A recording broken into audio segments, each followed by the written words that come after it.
Happy 4th of July! Today is the 4th of July, which is Independence Day, which you know.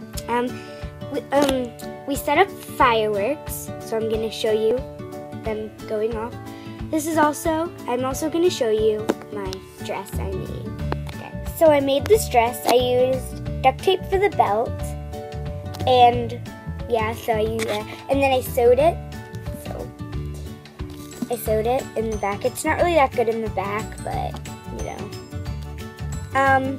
If you want a tutorial, which I don't think you would, but it's really hard to make. Oh, and I also made this little strap. It was really hard. Yeah, it takes about, like, I'd say 30 or 45 minutes, maybe an hour. But yeah, so I made this dress. So, yeah. And anyway, let's go see those fireworks. Oh, and by the way, the fireworks are on the ground because, you know, we don't want any ashes to hit the camera, so yeah, they're on the ground. I don't think any of them will go in the air. I'm not sure. So, yeah. Now it's time to really enjoy the fireworks.